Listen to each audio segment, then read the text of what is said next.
Hoy vamos a ver Masada y la caída del templo y el comienzo de la diáspora, la epopeya del pueblo judío.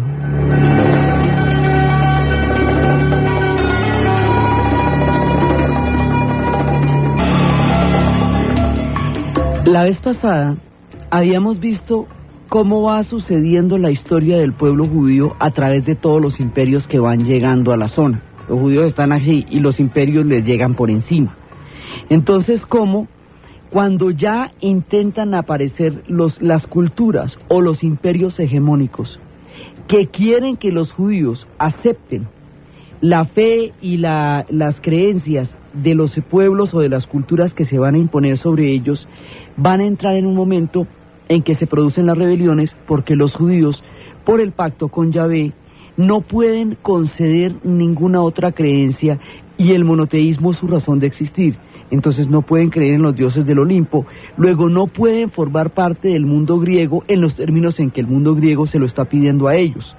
Entonces primero se enfrentan a la cultura griega como tal, aunque hay sectores donde se dio una convivencia armónica, como por ejemplo en Alejandría, donde los griegos, para poder gobernar a los egipcios, no intentaron helenizarlos porque los egipcios son más duros y son sus papás, sino que se adaptaron al mundo griego, al mundo egipcio, se volvieron ptolomeos y utilizaron a la comunidad judía como base para ayudarlos a entrar en esta fusión de pueblos. En el resto sí hubo muchas discrepancias. Y hay un momento, después de los griegos viene toda la época de Alejandro, y después de Alejandro viene la época de Seleuco, que es uno de sus generales, que es al que le corresponde el Medio Oriente.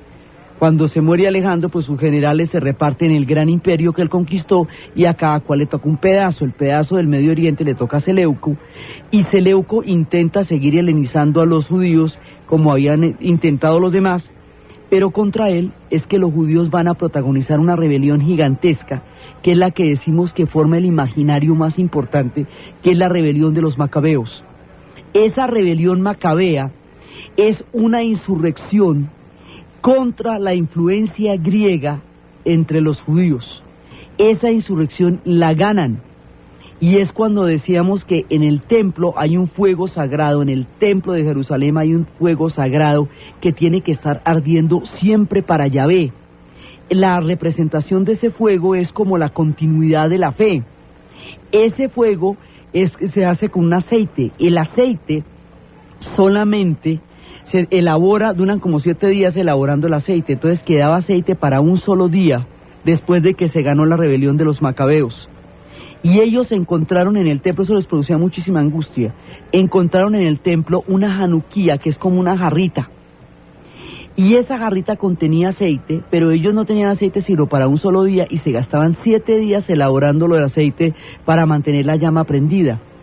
Entonces estaban muy preocupados porque cómo hacían para mantener el fuego ardiendo, que no se podía apagar nunca, era la llama de Yahvé. Entonces con el aceite de un día, con lo poquito que había en la januquía, ellos van a conseguir mediante un milagro que durante 7 días ardiera el fuego, mientras ellos elaboraban los aceites para continuar la llama. Esta muestra de milagro y de apoyo de Yahvé a una rebelión recién triunfante es lo que se celebra en el Hanukkah, y se llama Hanukkah por la jarrita, la januquía, en donde estaba el aceite con el que lograron mantener la llama del templo ininterrumpidamente después del triunfo de la rebelión. Esta rebelión es importantísima para ellos, porque es la primera vez que se enfrentan, a una cultura hegemónica y logran triunfar.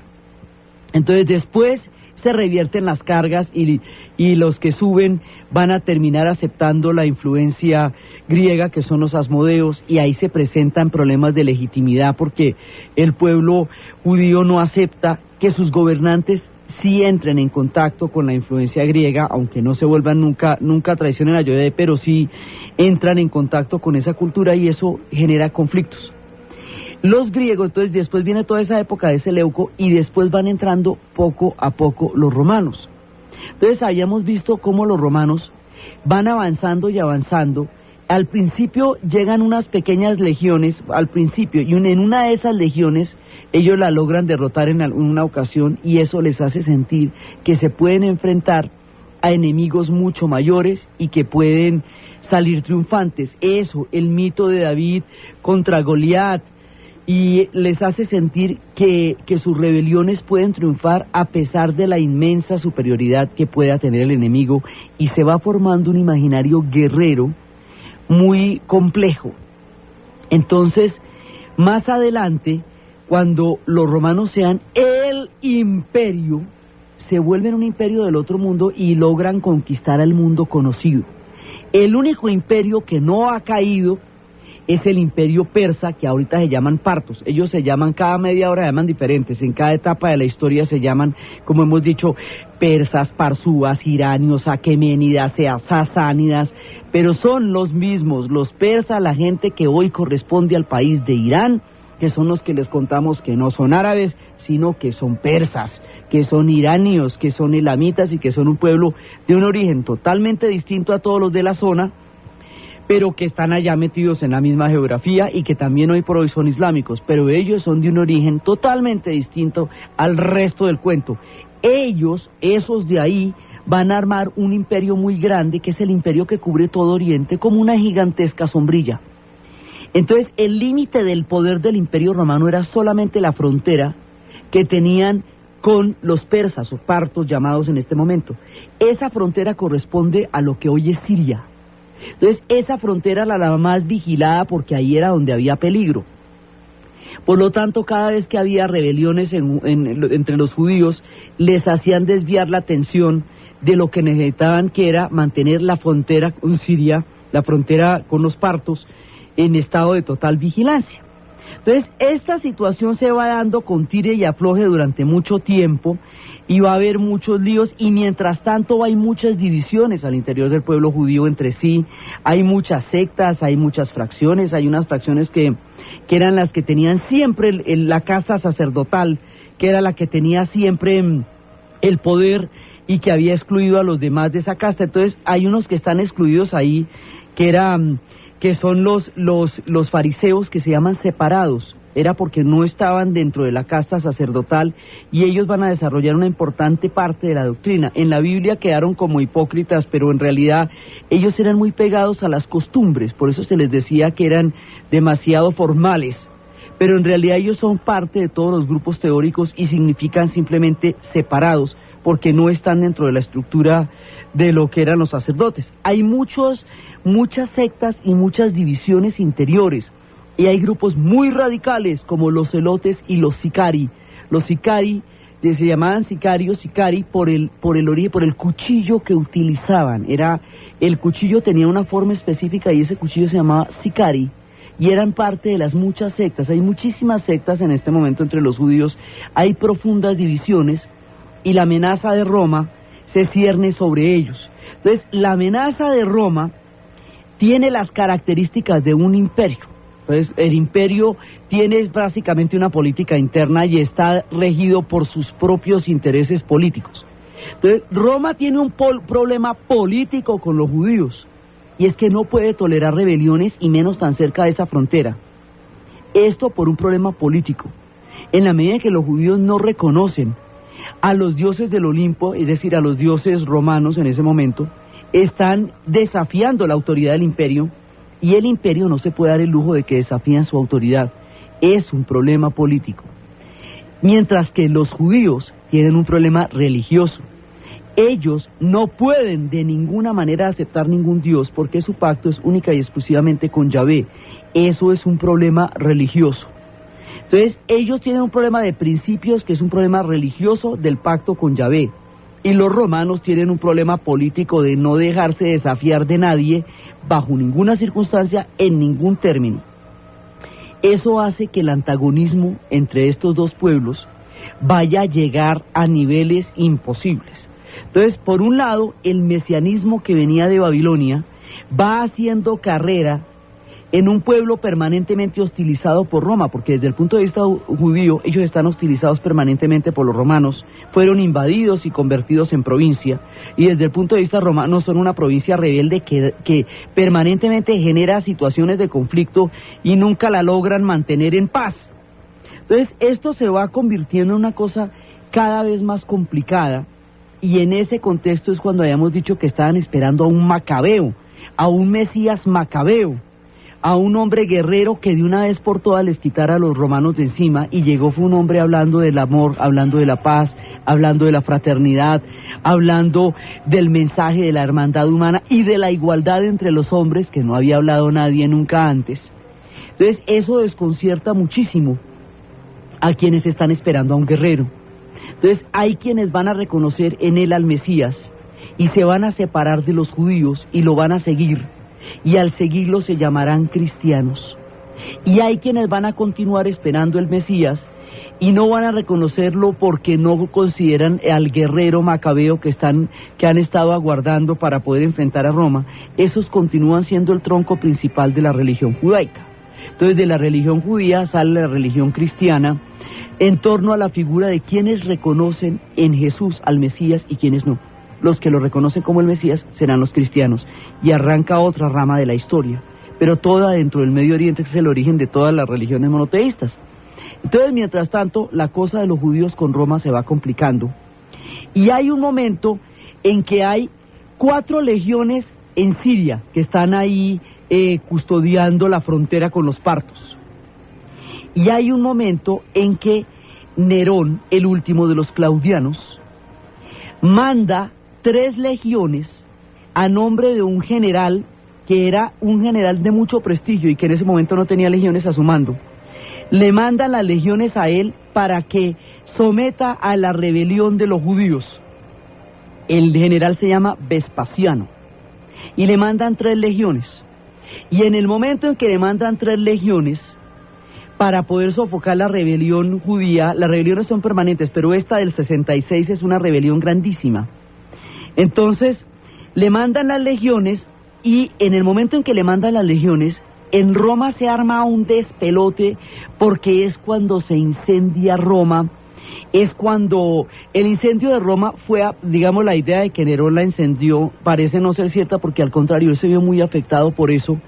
Y hay un momento en que Nerón pierde el control de la cosa, del imperio. Lo pierde porque además pues el man estaba en otra cosa y estaba más loco que las arañas. Entonces pues se va a hacer una gira por Grecia que le parecía tan bonita y tan divertida, y otros decían, míralo, dizque de gira por Grecia con rebeliones en el imperio, ¿cómo te parece? Entonces le hacen como, digamos, una especie de golpe de estado casi, y los generales empiezan a disputarse el poder. De aquí en adelante en Roma el poder lo daban las legiones. El que lograba más triunfos y tenía a su mando más legiones estaba en condiciones de pelearse el derecho a ser César. Y se está acabando la rama de los claudianos. Entonces, entre el incendio de Roma, la insurrección de los generales, Nerón termina suicidándose. Y al suicidarse Nerón se produce un vacío de poder grandísimo, y la leonera se desata por quién va a ser César. Vespasiano decide esperar tranquilamente a ver cómo se pone la marea, y eso es lo que va a definir la suerte de los judíos.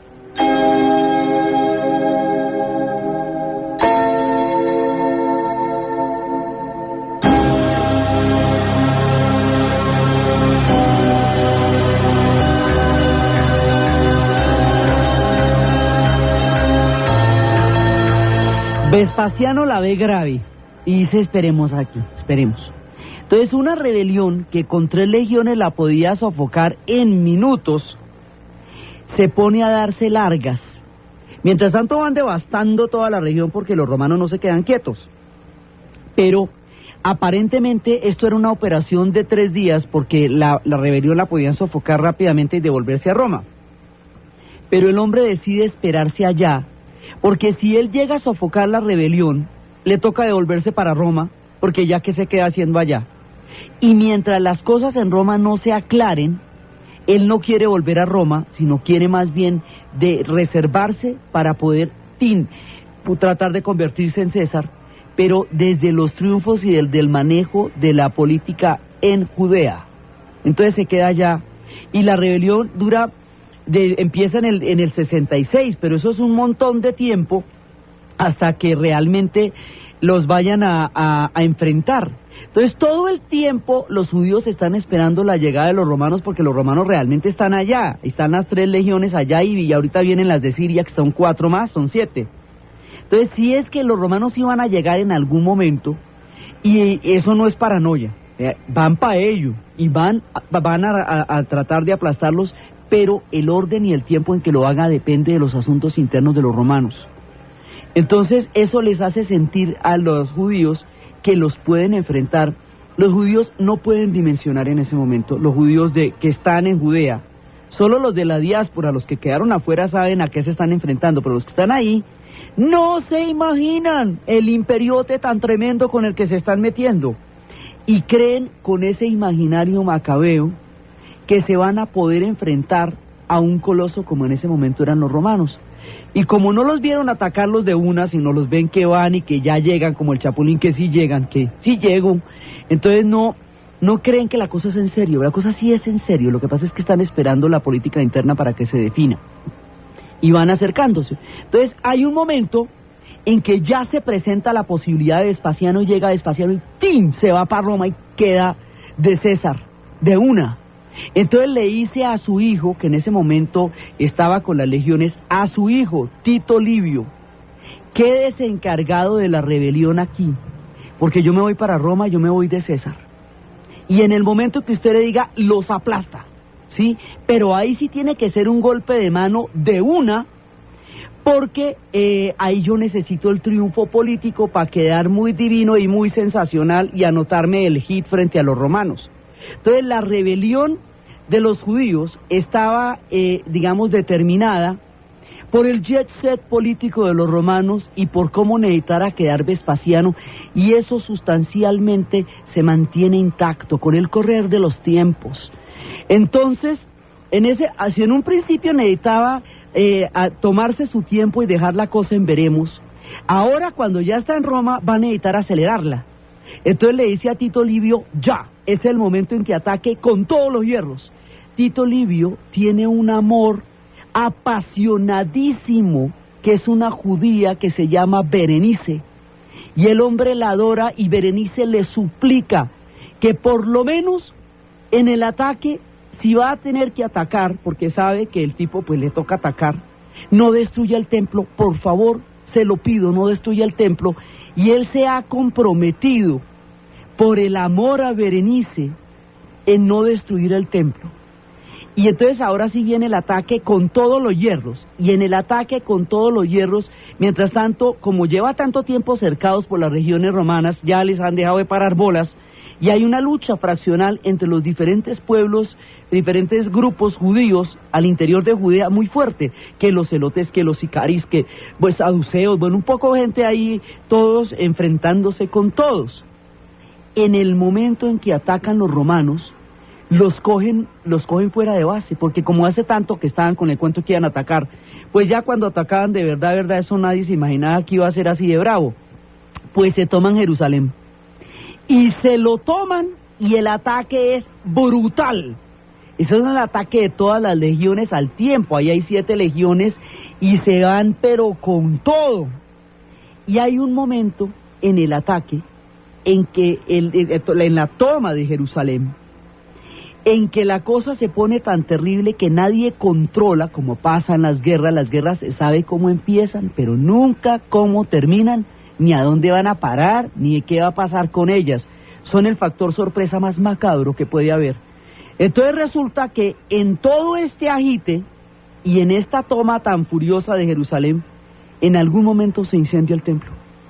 La idea no era destruirlo, Tito Livio se lo había prometido a Berenice, pero nadie controla el ritmo de la batalla ni lo que va a pasar, y el templo se destruye.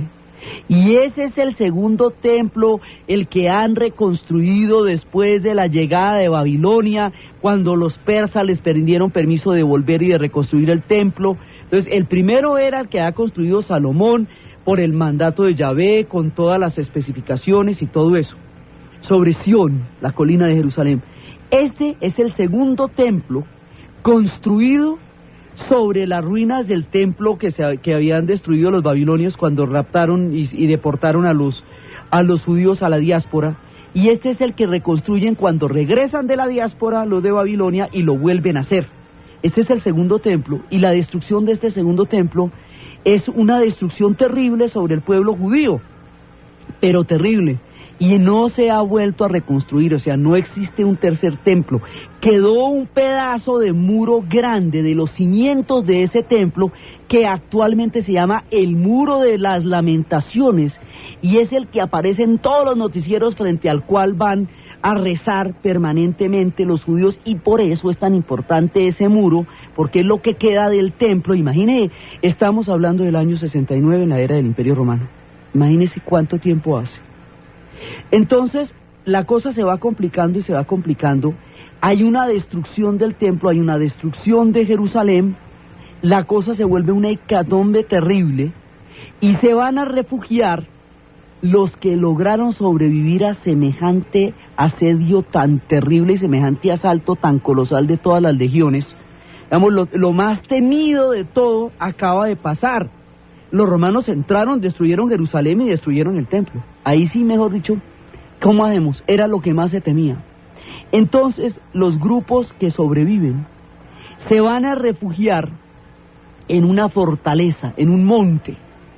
Ese monte, en la altura del desierto, ahí iban a construir una fortaleza y ahí iban a resistir los últimos que lograron sobrevivir a la caída de Jerusalén. Esos que van a resistir van a generar una de las epopeyas, o la epopeya más importante quizás que exista, digamos, en el imaginario de ellos, que es Masada. Entonces, en el 70 es cuando se produce ya la toma sobre Jerusalén, ya la caída, y luego viene, al poco tiempo viene la rebelión. Pero entonces la manera como nosotros sabemos de la rebelión de Masada, nosotros vamos a contar ahorita la rebelión, pero la manera como nosotros conocemos el testimonio de la rebelión es tan supremamente increíble como la historia de la rebelión misma. Nosotros vamos a saber, porque hay un único testigo, que fue el que escribió lo que pasó. Entonces, la historia tiene un giro que nadie se imagina. Resulta que en la Francia ocupada, en el tiempo de los nazis, en la Francia de Vichy, un hombre adinerado, de nacionalidad norteamericana, que en ese momento todavía no había entrado en la Segunda Guerra Mundial, porque era antes del ataque a Pearl Harbor, Estados Unidos no estaba involucrado en la Segunda Guerra Mundial. Este hombre se llamaba Varian Fry. Este hombre, Varian Fry, solito, con dos amigos nomás, y con su fortuna personal puesto a la causa, está cruzando los Pirineos con los grandes genios de la cultura judía en Europa. Está cruzando los Pirineos franceses para tratar de llegar a España, para sacarlos de allá a una cantidad de personajes excéntricos, neuróticos y muy difíciles de convencer del peligro real en que estaba. Se llevaba los tesoros artísticos de Europa en la forma de los seres humanos que nos dieron las grandes joyas. Esa caravana que estaba tratando de pasar los Pirineos de la mano de Fry, ahí iba Marc Chagall, ahí iba Heinrich Mann, el hermano de Thomas Mann, ahí iba Alma Mahler, y en la maleta de Alma Mahler las partituras de Mahler y de Strauss, que acababan de ser declaradas arte degenerado y que iban a perderse si ella no las saca de allá. Ahí iba Max Ernst, uno de los grandes padres del surrealismo, y ahí iba entre todos esos tesoros, porque Varian Fry se propuso salvar a los intelectuales judíos de Europa de los alcances del Tercer Reich, que en la Francia de Vichy ya eran muy grandes porque era la Francia ocupada, para que el mundo entero supiera lo que ellos dieron al mundo. Y es por Varian Fry que nosotros podemos ver actualmente en las exposiciones los cuadros de Chagall, que podemos leer los escritos de Heinrich Mann y escuchar a Mahler y escuchar a Strauss. Es por Varian Fry. Van con él, y con él va un hombre que va cruzando esto también, y se llama Leon Feuchtwanger. Leon Feuchtwanger es un historiador y ha tomado la fuente del único historiador que estuvo en Masada, Y la historia de Leon Fernwanger atravesando los Pirineos de la mano de Varian para salvarse de la inminente destrucción de la cultura judía a manos del Tercer Reich, tomando como manifiesto los textos de este hombre que estuvo en Masada. Es increíble todo esto, eso porque son historias a través de las historias. Nadie sabe a quién salva cuando se salva el arte. Entonces resulta que este Leon Fernwanger escribe un libro que se llama La Guerra de los Judíos, y lo escribe tal y como se llamaba el que escribió su antecesor. Resulta que hay un personaje que se llamaba, su nombre judío era Joseph ben Matatías, su nombre romano es Flavio Josefo. Este es el único testigo de Masada y de la destrucción del templo, y es el único testimonio vivo que existe, digamos, presencial, de todo este suceso, y lo logramos saber a través de estos viejitos que se están salvando en los Pirineos con toda la cultura judía en los tiempos del Tercer Reich.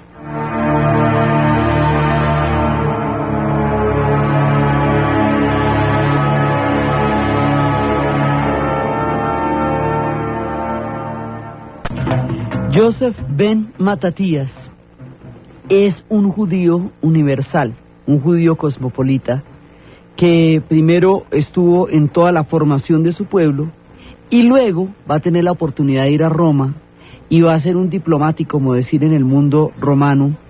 Va a estar en una rebelión, va a sobrevivir a la rebelión, va a resistir la rebelión y finalmente este hombre va a tratar de establecer un puente entre el mundo romano y el mundo judío, como alguna forma en que se puedan comunicar esos pueblos en ese antagonismo tan bravo, y va a convertirse, digamos, va a adoptar un nombre romano que llamará Flavio Josefo.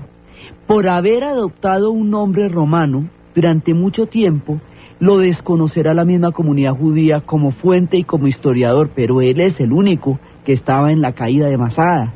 Él es el único que realmente vio lo que ocurrió, y él va a ser rescatado por Leon Fernwanger, que es otro judío, que es el que rescata toda esta historia y es el que lo logra salvar Varian Fry, sacándolo de la Alemania, de la Francia de Vichy en tiempos del nazismo. Ahora lo sucede Tito Livio. Tito Livio tiene que enfrentar lo que es Masada. Entonces, Masada es una fortaleza, es un monte grandísimo donde se refugian los que se lograron salvar de la destrucción del templo. ¿Y sabe qué hacen los romanos? Mire, esto es una historia de terquedad que nadie se la imagina. Los judíos se trepan en lo alto de la montaña del monte de Masada y desde ahí miran a los romanos y les dicen, ¿y a ver qué van a hacer? A ver. Y los romanos empiezan a construir una rampa. Como eran los mejores ingenieros, era un imperio de ingenieros, el imperio romano, pues empiezan a construir una rampa, y dele, sin agüero, y van construyendo una rampa, y duran 3 años construyendo la rampa hasta que llegue al nivel del monte de Masada, para ir por los judíos que están allá arriba, atrincherados, y que son los sobrevivientes de la caída del templo. ¿Cómo la ve? Y los judíos no se bajan de ahí, y no se rinden, y no transigen, y los romanos siguen construyendo la rampa, y se miran unos a otros durante 3 años, se miran los unos a los otros cómo los romanos construyen la rampa, y cómo los judíos los están mirando a esperar hasta que suban, y lleguen hasta el extremo donde está el monte, y en eso esa es, digamos, el enfrentamiento entre estas dos voluntades. La voluntad política romana, aquí no va a sobrevivir, mejor dicho, aquí ustedes se someten o se someten, y la voluntad religiosa judía, venga por nosotros a ver qué le va a pasar, a ver cómo la ve. Y así empieza toda la epopeya de Masada, que dura 3 años. En el momento en que están construyendo la rampa, ya va a llegar el punto en que se encuentran. La noche anterior a la toma del monte de Masada, cuando la rampa ya llegó al nivel del monte, en ese momento, la noche anterior, los judíos se matan todos. Hay, unos dicen que se desbarrancaron, sencillamente se botaron al abismo. Otros se mataron unos a otros para que no quedara nadie vivo, digamos en un pacto suicida. Eso exactamente es que hay muchas, digamos, muchas maneras de narrar eso y hay muchas formas, pero la única fuente que se sabe es la fuente de Flavio Josefo, o sea, Joseph Ben Matatías, que estaba ahí. El asunto es que se matan absolutamente todos, unos se desbarrancan, de manera que cuando lleguen los romanos a Masada, no hay nadie vivo, y los romanos no le pudieron poner la mano a un solo judío en Masada, después de los 3 años de construcción de esa rampa para llegar allá.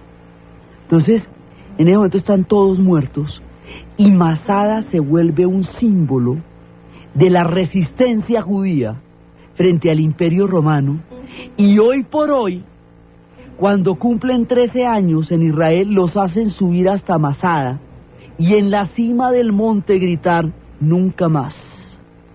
Y esto es importantísimo. Después, cuando se reconstruyan las ruinas de Masada, habrá todo, la reconstrucción arqueológica de las ruinas de Masada, ya en el siglo XX, estará estrechamente relacionada con la creación del Estado de Israel. Así es de, digamos, estas cosas, estos son historias de símbolos.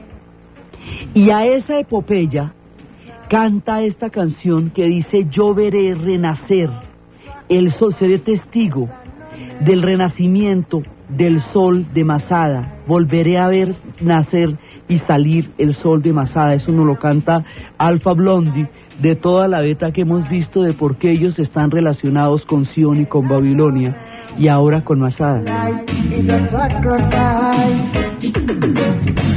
Witness the rising sun from Masada. Witness the rising sun now from Masada. I'm gonna witness the rising sun from Masada. Witness the rising sun now from Masada. Subiré a la piedra de los sacrificios.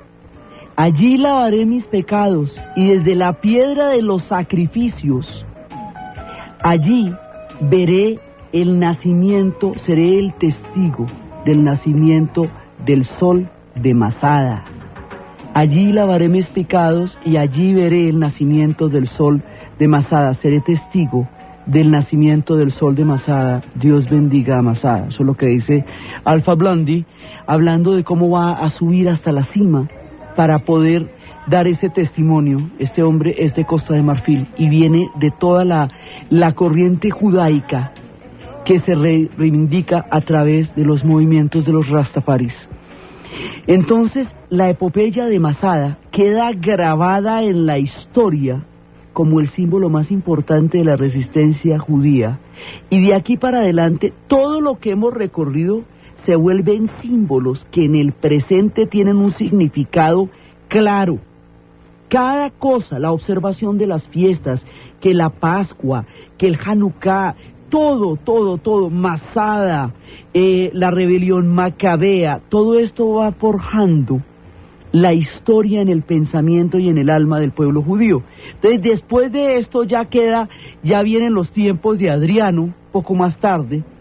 Y un día Adriano, que era un humanista, que era un hombre de una grandeza histórica y emocional y humana, un tipo maravilloso, el de las memorias de Adriano, el de Margarita Ursenat, se da una vuelta por el Medio Oriente y ve una ciudad en ruinas. Eso está totalmente desbaratada. Entonces dice, oiga, esta ciudad está como desbaratadita, hagámosla, reconstruyámosla y pongámosla bonita y le ponemos un templo griego encima. Acuérdense que de todas maneras las referencias eran griegas. Esa ciudad era Jerusalén. Y le va a poner un templo griego encima a la mismísima Jerusalén.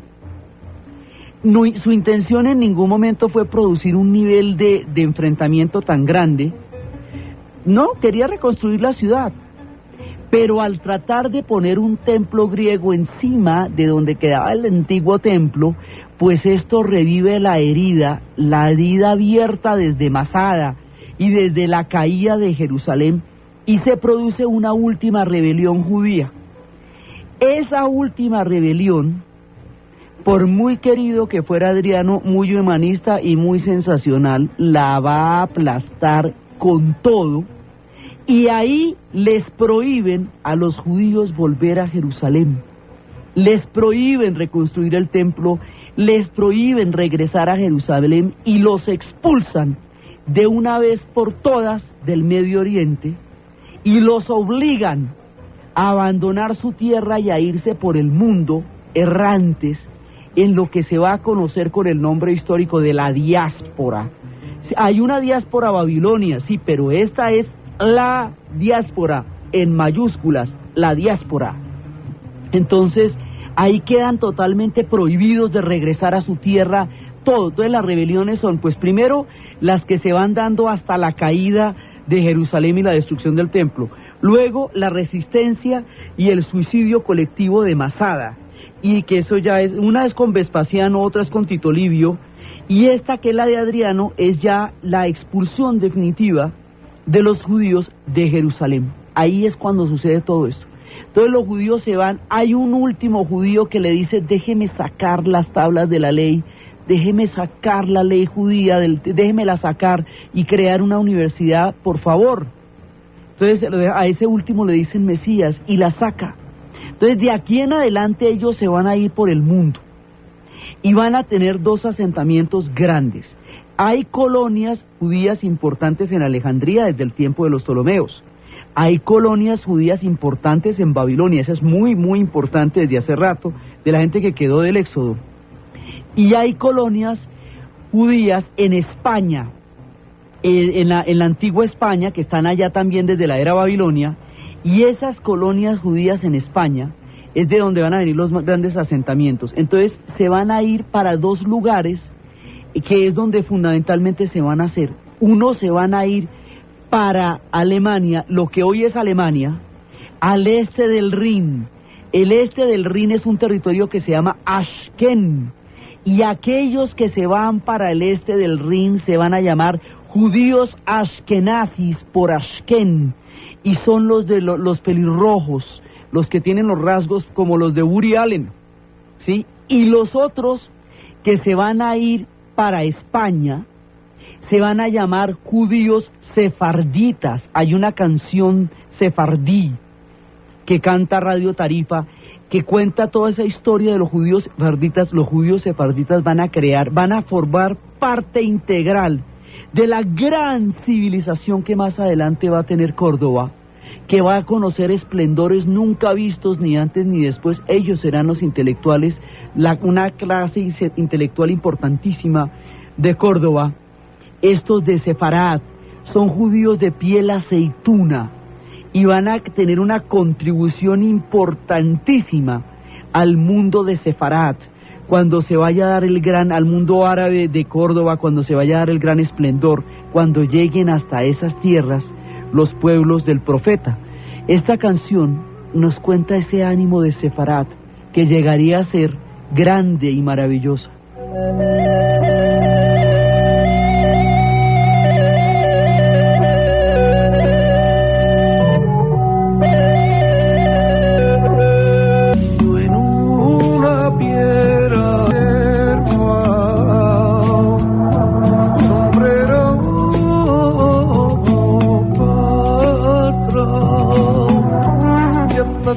Ellos serán el mundo de Sefarad. Más adelante, en estos asentamientos hispanos, donde llegan los judíos de Sefarad. Sefarad significa España para ellos, es como se dice en hebreo, Sefarad.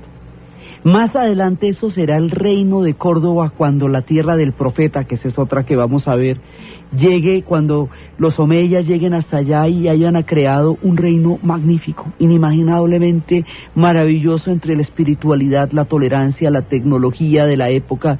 Las cosas más asombrosas pasarán en el califato de Córdoba, y los judíos sefarditas serán parte integrante de ese mundo que recogerá la tolerancia que después no conocería ninguna civilización como se conoció en los tiempos de Sefarad y en los tiempos del califato de Córdoba. Entonces los judíos se van para la diáspora. La diáspora va a durar 2000 años. porque se van en la época de Adriano y van a poder volver en el 1948, mitad del siglo XX. ¿Cómo van a seguirse conservando judíos después de que hemos visto que las 10 tribus se perdieron y no regresaron jamás, una vez fueron deportadas por los asirios? ¿Cómo van a mantenerse judíos en toda la diáspora que van a vivir por Occidente? La historia en este momento sale del límite del Medio Oriente y se nos vuelve una historia que tiene que ver directamente con Europa, porque es para Europa que se van, y es allá donde van a estar. ¿Dónde van a mantener en el judaísmo? ¿Cómo van a mantener la ley? La ley, la palabra, el pacto con Yahvé lo van a mantener en el corazón. Su patria será su alma, su corazón será su vida, y allí estará su religión. Por eso, observar las costumbres y los símbolos se vuelve un problema de física existencia, porque van a tener que llevar en el alma lo que no pueden tener en la tierra, como le pasaría también masivamente al pueblo africano siglos después.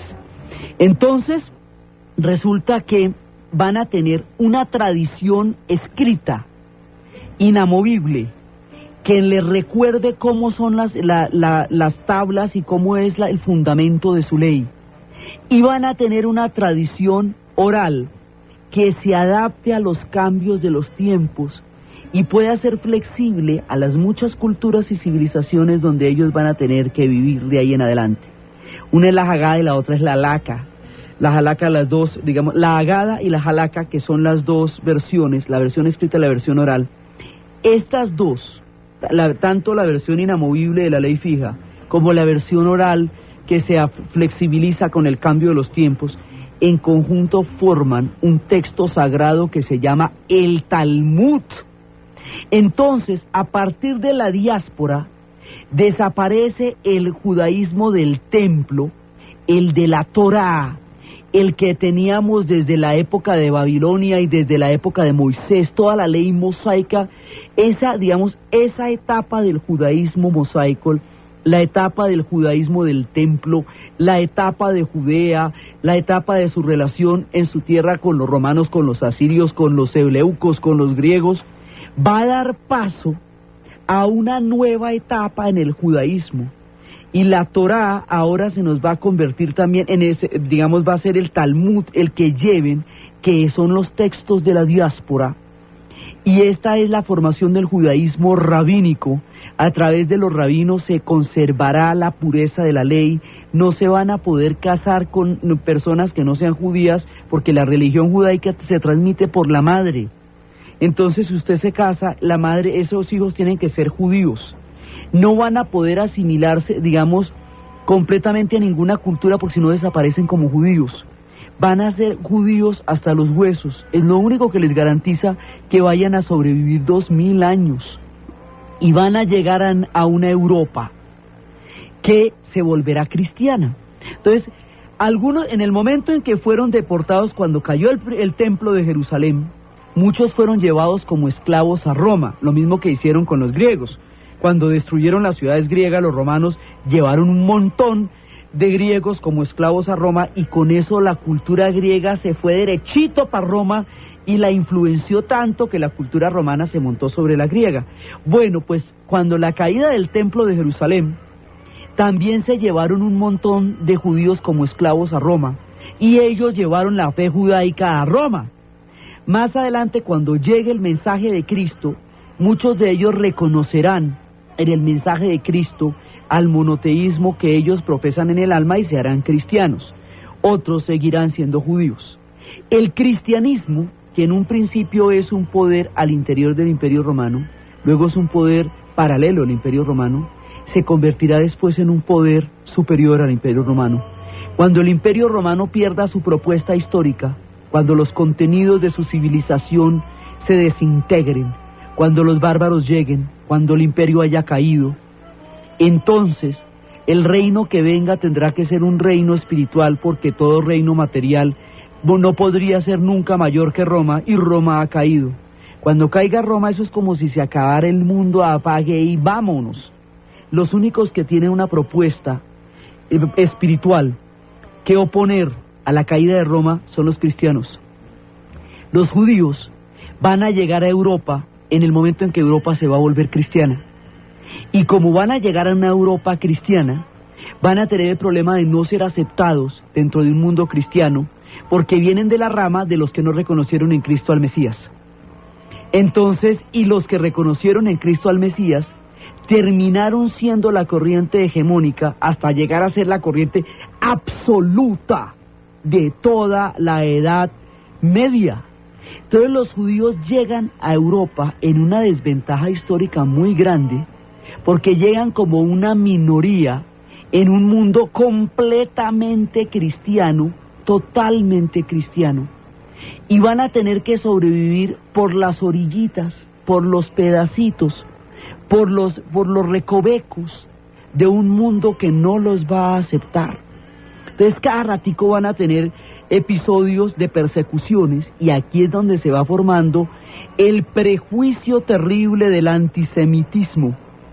Es la persecución y la no aceptación de los judíos en Europa, porque su procedencia histórica y religiosa difiere de un mundo que se ha convertido al cristianismo en su totalidad. Entonces aquí las cosas van a ser muy difíciles. En tiempos de la peste negra, como los judíos tienen hábitos tan supremamente higiénicos y tienen todo un comportamiento de salubridad muy, digamos, muy medicinal, entonces son mucho menos proclives a las epidemias que los europeos, que dormían todos en un establo con el caballo, la viejita, el perro, el burro, el marrano. Pues llegaba una peste y se lo lleva a todos. Cuando llega la peste negra y se lleva a todo el mundo, pues a los judíos los toca mucho menos, porque sus condiciones higiénicas son importantes. Entonces dicen que fue que ellos trajeron la peste y arrancan a quemarlos vivos. Eso se ve en una novela de Hermann Hesse que se llama Narciso y Golmundo, y el personaje que sufre esta suerte se llama Rebeca, y a través de ella uno ve la persecución tan brava que les van a montar a ellos. No los van a dejar formar parte de la estructura de las clases sociales del medioevo. Ellos no van a poder ser ni siervos, ni van a poder ser señores, ni van a poder ser nada. Están en las afueras, todo el tiempo tratando de sobrevivir. Ahora, hay lugares más amables. La Europa del Este va a ser mucho más amable, y centros como Praga y como Varsovia van a ser mucho más hospitalarios con ellos que la Europa, que la Europa occidental. España es otro paseo, porque en España va a haber la influencia árabe, eso va a ser reino omeya, y ahí ellos van a florecer con toda su grandeza cultural. Pero lo que es lo que va a ser, digamos, en Francia, lo que va a ser en esa Europa, en Francia, en Italia, en lo que va a ser Alemania, que en ese momento son principados, pero sobre todo en Francia la cosa va a ser muy, muy complicada, porque están en un mundo en donde ellos no están participando de la mayoría, que es el cristianismo. Entonces ahí van a tener que vérselas como puedan, y mientras tanto en Rusia, en la lejana Rusia, se va a presentar una coyuntura increíble. Un pueblo va a estar obligado a someterse o a la fe, mucho más adelante, o a la fe cristiana o a la fe islámica, cuando el Islam va entrando en esos territorios, y entonces, para no tener que someterse a ninguno de los dos, escoge ser rabino, escoge un rabino de Córdoba y se convierte al judaísmo. Es el pueblo cázaro. Entonces el pueblo cázaro se convierte. Usted no se convierte al judaísmo, usted nace judío, pero ellos se convierten, y se va formando la historia de los judíos en Europa, una historia que va a durar 2000 años y que surge a partir del enfrentamiento con Roma, no con los árabes, con Roma. Mientras tanto, al otro lado del desierto, en el tiempo de la Arabia Feliz, más arriba, donde se forman las caravanas, allí donde la domesticación de los camellos convirtió al desierto en mar y a los camellos en carabelas, un hombre sufrirá una revelación. Un hombre tendrá la revelación del arcángel San Gabriel. Abandonará todo aquello que fue su tierra y todo lo que fue su vida, y se dedicará a llevar el mensaje.